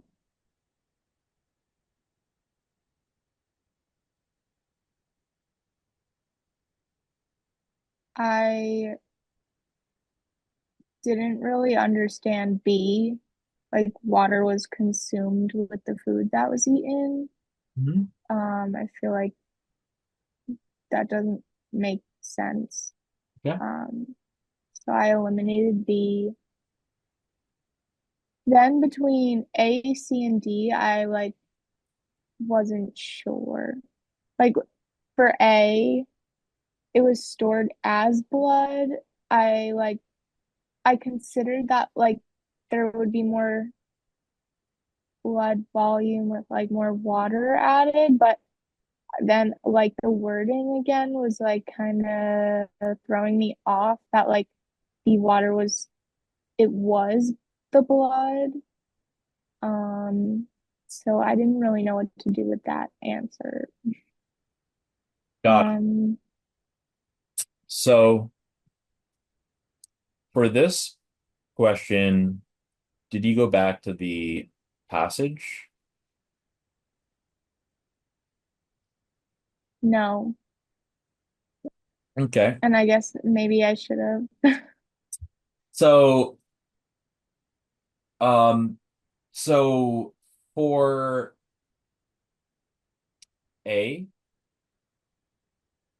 right? If that was true, we should see something in figure one. I guess with the blood volume, like it would be higher. Hmm. Um, well, there would be something different about blood volume. Like it's saying that it was the drinking condition was 1 hour before they were drinking. So I guess the not drinking, I'm assuming like they had them rate that like after they drank, just like at a random point. So that should be higher, I think. So, um, so they're asking us about how much, um, you know, Oh, so like the in general it should be higher, like because that's like 600 yep, mils unaccounted for. yep. So it should be much higher. Hmm. Yeah, you should see a difference of zero point 0.6, perhaps, liters or something close to that. But here we see that the difference between these are much smaller than that, right? This is like Hmm. 5.5. This is like 5.45, perhaps, something like that. So, yeah, so the extra water being stored as blood is, I mean, it's a good thing to think about because that's like what I was thinking at first, too, because that's what happens in the nephron, right? If there's you're gonna have some stuff excreted that leaves the body, and the other stuff gets reabsorbed back into the blood. So I could see that logically being a choice that would make sense, but we do want to use our figure one here. So this time the passage is going to help. Um, but yeah, since we don't see any real difference in blood volume, I don't think that this would work. And then okay, I guess like D, I I feel like it's like a lot of water mhm, to be getting rid of through the skin or mhm, the lungs. mhm, Um, so then that kind of just leaves me with C. okay, Uh, yeah, but yeah, like besides that thought process, I don't really know how I would eliminate D. mhm, yeah. So C, the extra water was excreted by the intestine. Now, if they're telling us that subjects drank 1 liter of water and excreted about 400 mLs in urine, I feel like they would have to tell us that because if this water is excreted by the intestine, it's like coming out in like the feces, right? So, you know, I feel they would have to tell us something about that. Um, you know, and it would be like diarrhea as well because extra water excreted by the intestines means extra water in the feces, which means more like diarrhea. So yeah, so I feel like that's something that they would have to include in how they described, the question stem. Um, so you know, uh, that's why I would say that it's likely not that. But this is another kind of tough one. Like, I guess like we've seen three of these where they ask you kind of to make a leap. Um, and yeah, I think that's why this one's gonna have to be D. And I mean, we think of water excreted via the skin as sweating, right? Yeah. But Um, for the lungs, we need for the alveoli to have like a surface tension, right? We need there to be a lot of water uh in the lungs, right? mhm. So water, a good amount of it does get excreted by the skin and the lungs. And yeah, so it's not something that's really readily apparent, and it's kind of like another content thing that even if like it's not like a sign that you don't have the content knowledge. It's like, oh, they can ask you some stuff that might not be something that you are used to seeing. So yeah, so this is tough. I would say though that, as you said, B is out, and then A would be out from looking at figure one, and then C, that's tough, but I feel like they would have to tell you, like if they're telling you that some amount is excreted via urine, I feel like they would have to tell you in that question stem that some amount is excreted through other means than urine. Yeah, so super tough one, but yeah, I think it'll be the Mhm.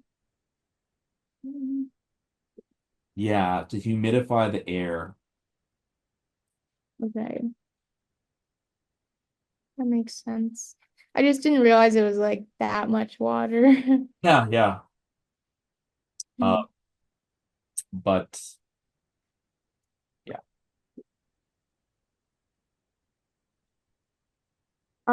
This one was also like process of elimination type question where I wasn't sure. I Huh? think at this point, my brain was like looking at the clock and like I was getting tripped up with like what's high osmolarity versus low, etc. Got it, got it. Okay. So, um, okay, osmolarity of urine is this. Average blood is this. Higher osmolarity of urine suggests that. Okay, so osmolarity, um, whichever whichever thing has a higher osmolarity would have a higher um osmotic pressure, which means a higher like sucking type of pressure. So osmolarity is going to be proportional to like amount of water like sucked up or sucked in, right? So because a higher osmolarity means a higher solute concentration. A higher solute concentration means, well, a higher osmotic pressure. Higher osmotic pressure, more water is taken, sucked in, and I guess I should say from organ to blood, right? Like last time I think we did something with like the a capillary and like when Yeah. hydrostatic pressure is larger than osmotic pressure, you get filtration, which is basically water or fluids going from the blood to like the organ. Um, and then when you have a higher osmotic pressure than hydrostatic pressure, you have fluid getting sucked in to the blood vessel from the like organ. So higher osmolarity of urine means that we have, wait, sorry, higher osmolarity of urine would then mean it's okay.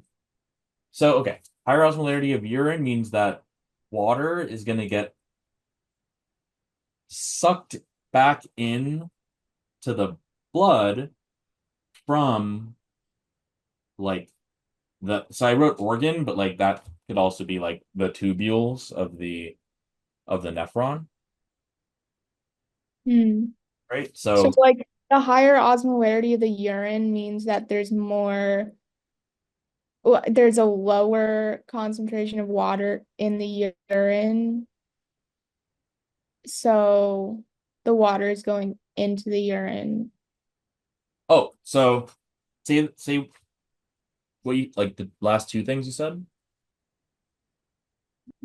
Because there's a higher osmolarity in the urine, that means the water is going into the urine because it's a sucking pressure.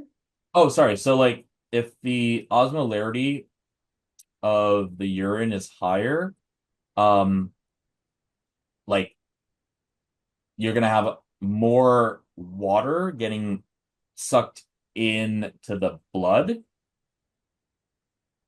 rather than the urine or the organ here. So if you have a higher osmolarity in the urine, it means that there's a smaller amount of water in the urine because you should have the osmolarity causing water to get sucked in to the blood. So, So in I guess I'm confused with like how it's wording that because like it has a higher osmolarity, but that means that it like the osmotic pressure yeah, is yeah. lower. I see what you're saying. So I guess from what I said, it would seem that this means that the urine has the higher osmolarity and that you should have it might seem like that would mean that you should have water get sucked in to the urine, right? Yeah. So now the thing is, I guess that this is like so I guess after something like something like this has happened.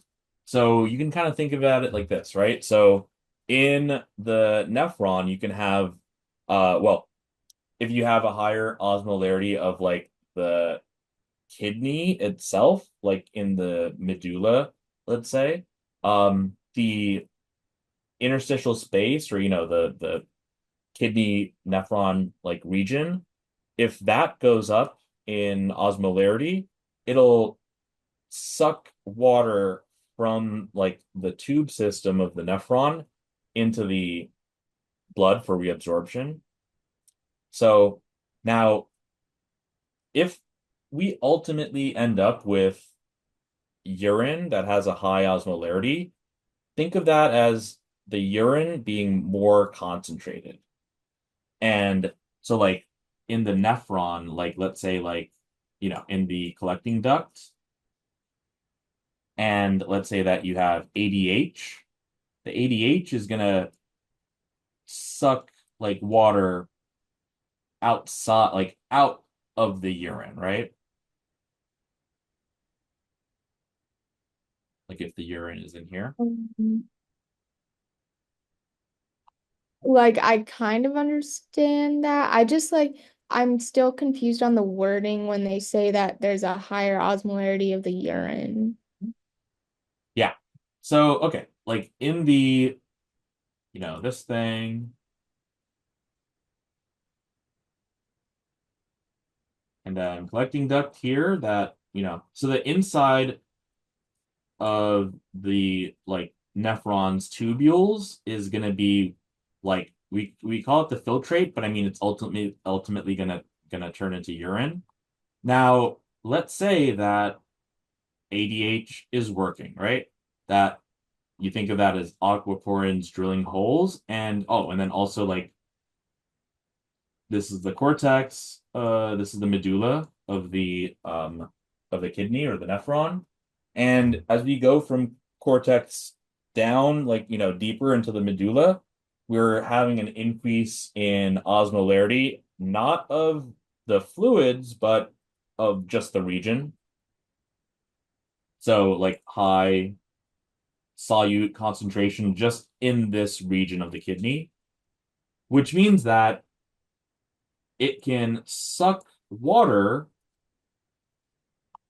from the tubule system back into blood, essentially.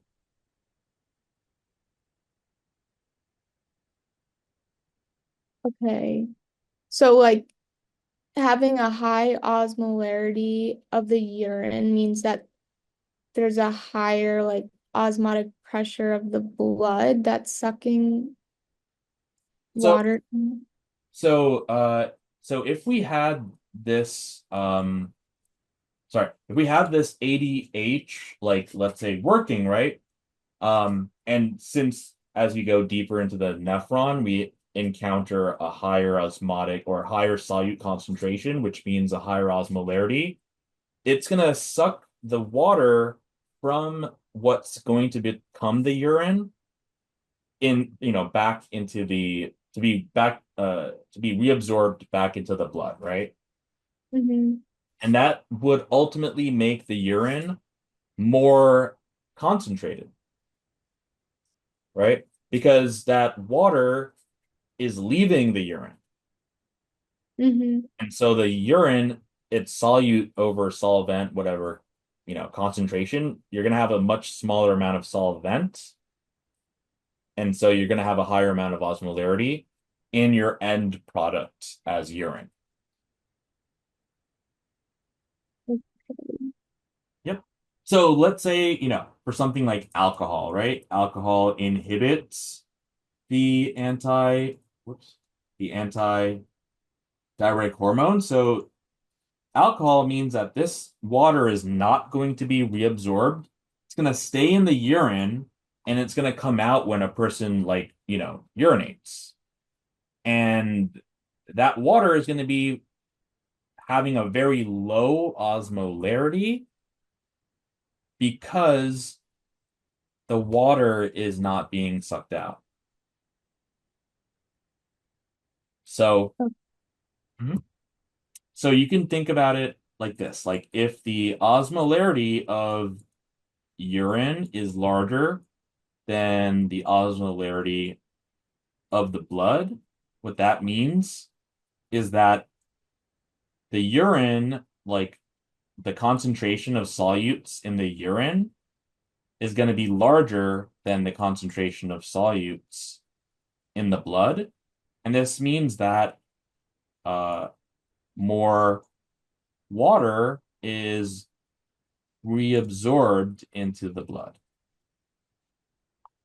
So the more, Like like yeah. it's kind of like showing Hmm. a situation and then like the outcome of that, I guess. Hmm. Okay. Or like why it's happening rather.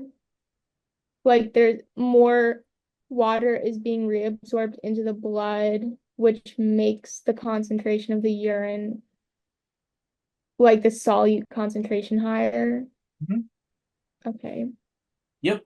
So, so like, so okay, if things are still inside of the body, think about osmolarity being proportional to water that gets sucked into the blood from the organ or whatever, and vice versa. Less osmolarity means more hydrostatic pressure, which means more water is pushed out from the blood to the organ. Okay.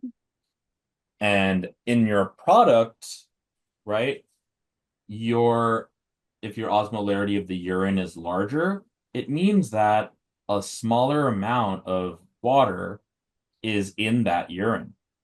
So, and through the nephron system, you're going to see that a lot of like we're not really changing osmolarity by adding or removing solutes. We're mostly changing osmolarity by, you know, like removing water, for instance. Okay. Yeah. So, so yeah, in the nephron, if your osmolarity of the around like the environment is greater than that of the tube, like whichever tube you're looking at in the kidney, you're gonna have water getting sucked out, and when water gets sucked out, the urine itself will have a higher solute column or a higher osmolarity because you have less water. Okay, so mhm. So yeah, if you want to screenshot this, you could do that.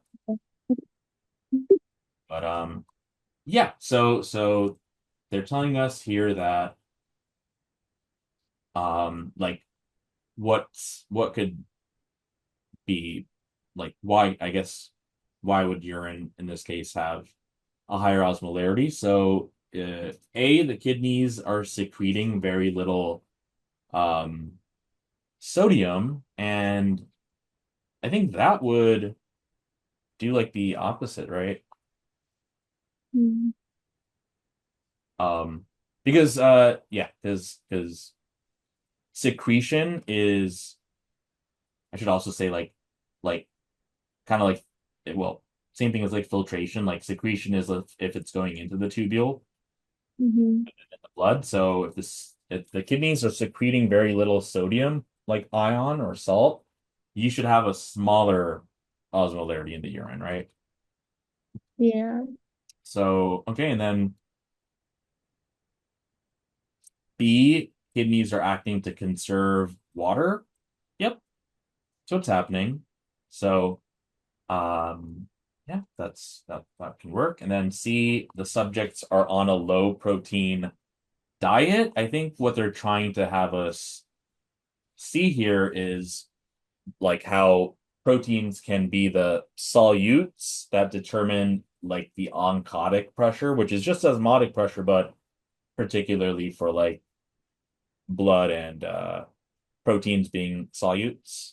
Mm-hmm. So yeah, if they're on a low protein diet, then we should have a higher osmolarity. Or wait, low protein diet would Yeah, that wouldn't work. It would be a lower osmolarity. Hmm. Okay. Yeah. And then for the subjects to be dehydrated, like, isn't that the reason why like the kidneys are acting to conserve water if the subjects are dehydrated? Uh-huh. So let's see. If you were dehydrated, I would imagine your urine to be having a lower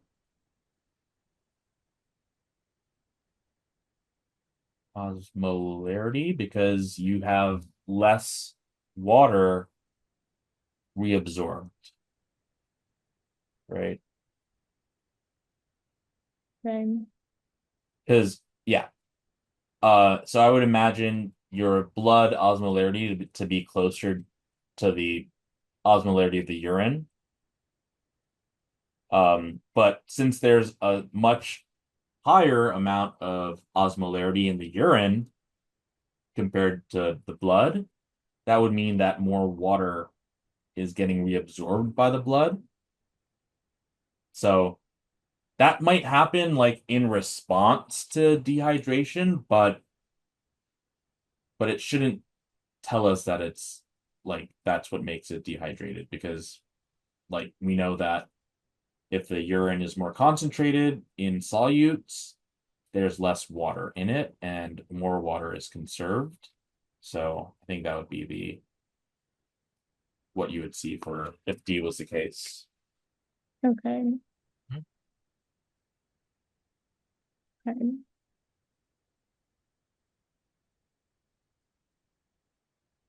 Yeah, I think I have to like keep working on this topic because it's like still confusing me.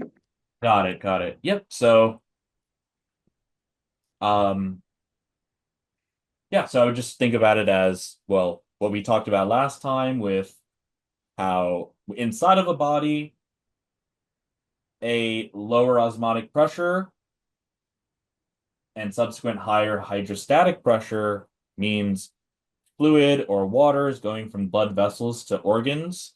And if there's a higher osmolarity, it'll be going from organs back into the blood. But when we talk about urine, that's after this has happened, since the urine is leaving the body. So if urine is leaving the body and it's has a high osmolarity, it means that in the kidneys, water was sucked out of it. And Right. sucked out of it, meaning back into the bloodstream. Mm-hmm. Okay. Okay, cool. So yeah, I guess you will continue blind reviewing that. But from what I've seen for today, like the questions that, we went over were honestly like I don't really know like any easy way to really answer it. I mean, aside from like there are a few things like ruling out blood volume because of figure one, but for the most part, it was like having to know what a cytochrome does, having to know like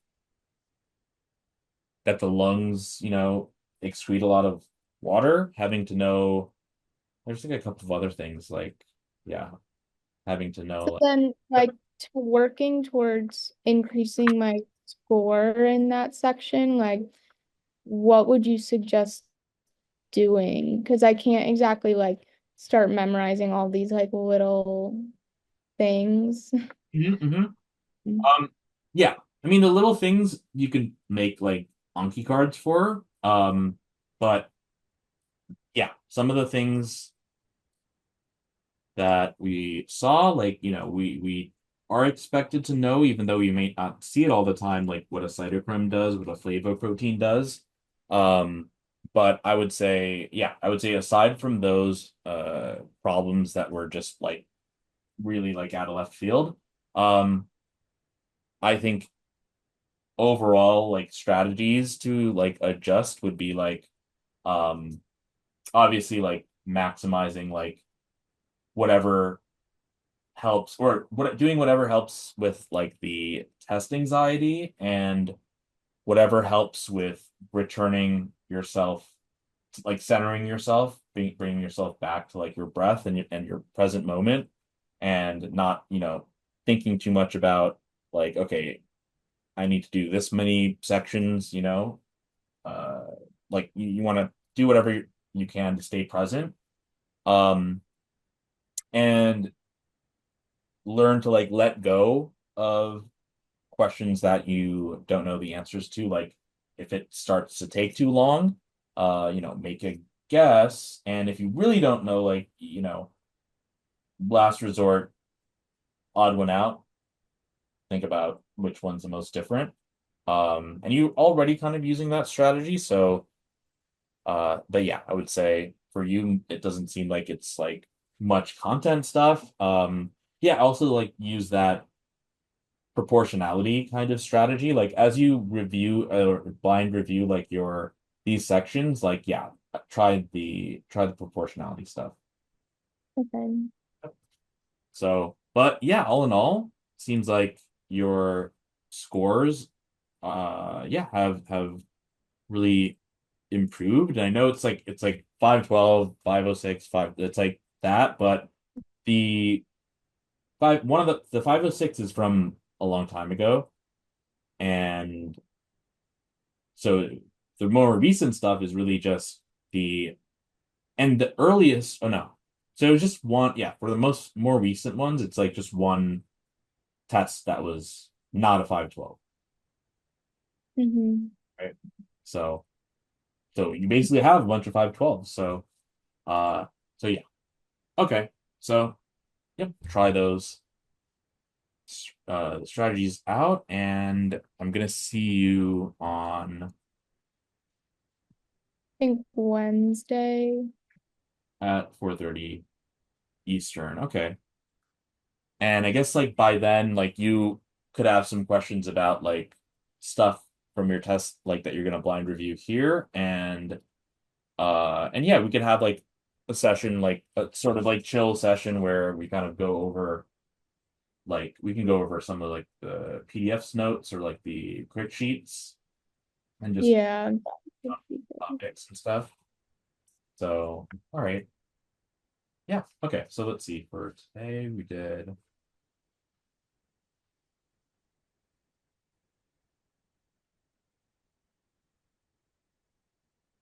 should be 175 for today. Okay. Okay. Cool. So yeah, try those strategies out and